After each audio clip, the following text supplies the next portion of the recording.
वैसे तो हिंदी सिनेमा में तमाम अभिनेत्रियां रही जिन्होंने अपनी अदाकारी से दर्शकों का दिल मोह लिया। सिल्वर स्क्रीन पर उनको देखने के लिए लोगों ने खूब तपस्या भी की, यहाँ तक कि उनके प्रोफेशनल से पर्सनल जिंदगी तक के बारे में जानने में कसर नहीं छोड़ी। लेकिन एक ऐसी हीरोइन है जिनके किस्से 60s के और 70s के डिटेक्ट से लेकर अब तक मशहूर है। लोग उनकी खूबसूरती और चेहरे पर तेज देखकर आज भी भौचक्के रह जाते हैं। यही नहीं, उनकी कंट्रोवर्शियल जिंदगी से जुड़े तमाम ऐसे किस्से रहे जो लोग आज भी दिलचस्पी से सुनते और देखते हैं। वो एक्ट्रेस कोई और नहीं बल्कि सदाबहार अभिनेत्री रेखा है। रेखा की जिंदगी पर्दे पर जितनी रंगीन दिखती है, असल में उतनी ही उतार चढ़ाव भरी रही। जब भी रेखा का नाम जुबान पर आता है, सहन में एक नहीं सैकड़ों किस्से हलचल करने लग जाते हैं। उनकी जिंदगी से जुड़ा सबसे बड़ा नाम महानायक अमिताभ बच्चन है। अमिताभ और रेखा ने अपने रिश्ते को कभी पब्लिकली कबूल नहीं किया, लेकिन ये नाम ऐसे साथ जुड़ा कि आज भी जया से ज्यादा इनका इश्क मशहूर है। बॉलीवुड की एवरग्रीन एक्ट्रेस रेखा की पूरी जिंदगी किसी पहेली से कम नहीं है। रेखा से जुड़े तमाम ऐसे राज है जिस पर सवालात तो होते रहे, लेकिन इसका जवाब शायद कोई ढूंढ पाए। कई बार ऐसे भी मौके आए जब उन पर सामने से आरोप मढ़े गए, लेकिन उन्होंने हर सवाल को एक चुप्पी के साथ नजरअंदाज करना पसंद किया। उनकी गहरी खामोशी के पीछे कई राज दबे पड़े हैं। इनमें से एक ये भी रहा जब संजय दत्त की मां नरगिस ने रेखा को चुड़ैल की संज्ञा दे डाली थी। नरगिस द्वारा मिले कड़वे अपमान का ये घुट भी रेखा खामोशी से पी गई। उन्होंने एक बार भी नरगिस को गुस्से में कुछ नहीं कहा, पर आखिर में क्या हुआ जो नरगिस ने रेखा को चुड़ैल कह डाला था। इंडस्ट्री के दो बिछड़े प्रेमियों की बात और रेखा अमिताभ बच्चन का नाम ना आए, ये तो नाइंसाफी होगी। इस खूबसूरत जोड़ी ने करीब 10 फिल्में साथ की। इसी दौरान दोनों में करीबियां भी आई। इसी करीबी के किस्से बॉलीवुड गलियारों में खूब गूंजे, लेकिन इस रिश्ते में दूरियां आई जब फिल्म सिलसिला रिलीज हुई। बताया जाता है कि अपने पिता के दबाव में आकर अमिताभ को रेखा से दूरी बनानी पड़ी। यही नहीं, उन्हें जया भादुड़ी संग ब्याह रचाना पड़ा, लेकिन इस शादी के बावजूद रेखा अमिताभ के दिल से निकल नहीं पाई। कहा यह भी जाता है कि रेखा के दिल में अभी भी अमिताभ बच्चन बसते हैं। अब सच क्या है, या तो वो रेखा जानती है या अमिताभ। रेखा और अमिताभ की अधूरी प्रेम कहानी इतनी सफल रही जितना लोग शादी करके अपना रिश्ता सफल नहीं बना पाते, लेकिन इस रिश्ते का अंत बेहद दुखद रहा।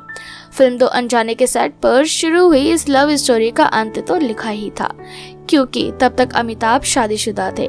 कई सालों तक तो इस रिश्ते की किसी को भनक भी नहीं लगी, लेकिन फिल्म गंगा की सौगंध के दौरान इनके प्यार का खुलासा तब हुआ जब सेट पर रेखा से उनके को स्टार ने गलत व्यवहार किया जो अमिताभ से देखा ना गया।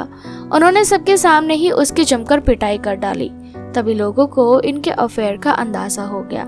हालांकि बाद में जया बच्चन की वजह से दोनों की राहें जुदा हो गई। अमिताभ के बाद रेखा का नाम एक्टर विनोद मेहरा के साथ भी जुड़ा, लेकिन रेखा ने एक इंटरव्यू में इसे खारिज कर दिया।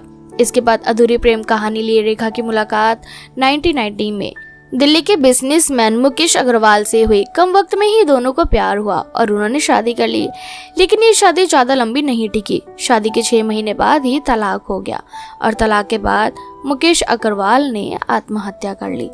अपने दौर में इंडस्ट्री की सबसे खूबसूरत अदाकारा रेखा का नाम अमिताभ के साथ चर्चित अफेयर की लिस्ट में सबसे ऊपर रहा है। उनका नाम कई और स्टार्स के साथ भी जुड़ा। इनमें राज बब्बर, जितेंद्र, धर्मेंद्र और यहाँ तक कि सुनील दत्त का नाम भी शामिल है। इसी वजह से रेखा की छवि इंडस्ट्री में उस औरत की बन गई थी जिन्हें शादीशुदा मर्दों के गृहस्थ जीवन के लिए खतरा बताया जाने लगा। कई बार तो रेखा के लिए भद्दे शब्दों का इस्तेमाल भी होता रहा, लेकिन इसका असर उन्होंने खुद के मेंटल स्टेटस पर कभी नहीं पड़ने दिया। सुनील दत्त के साथ नाम जुड़ने पर रेखा को नरगिस के निजी हमले का शिकार होना पड़ा। प्राण जाए पर वचन न जाए और नागिन जैसी फिल्मों में रेखा और सुनील ने साथ काम किया। इनकी नजदीकियों की खबर जब नरगिस को लगी तो वो आग बबूला हो गई। मीडिया रिपोर्ट्स के मुताबिक नरगिस ने रेखा को कहा था वो मर्दों को ऐसे संकेत देती है जैसे वो आसानी से अवेलेबल हो सकती है।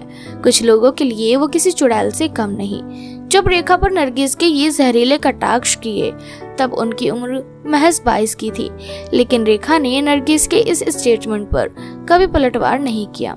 हालांकि आगे चलकर रेखा का नाम संजय दत्त के साथ भी जुड़ा, लेकिन संजय ने प्रेस रिलीज के जरिए इस अफवाह को गलत बताया। रेखा की biography Rekha the untold story आने के बाद कई मीडिया रिपोर्ट्स में ये दावा किया गया कि वो अपनी सेक्रेटरी फरजाना के साथ लिव इन रिलेशनशिप में थी।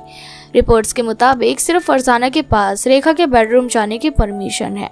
उनके अलावा स्टाफ के किसी भी मेंबर को बेड तक जाने की इजाजत नहीं थी।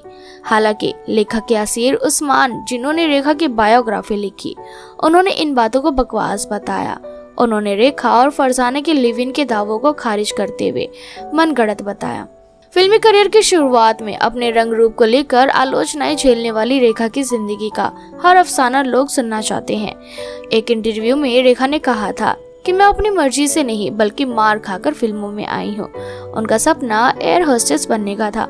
उन्होंने लुक की वजह से इंडस्ट्री में काफी रिजेक्शन झेला, लेकिन आज लोग उन्हें लीजेंड कहते हैं और उनके साथ स्टेज शेयर कर खुद को खुशकिस्मत मानते हैं। तो दोस्तों, ये थी रेखा से जुड़ी कुछ ऐसी बातें जिनके बारे में शायद ही कुछ लोग जानते हो। रेखा की कौन सी फिल्म आपको सबसे ज्यादा पसंद है, हमें कमेंट सेक्शन में कमेंट करके जरूर बताएं। और साथ ही इसी तरह की वीडियोस के लिए चैनल को सब्सक्राइब करना बिल्कुल भी ना भूलें।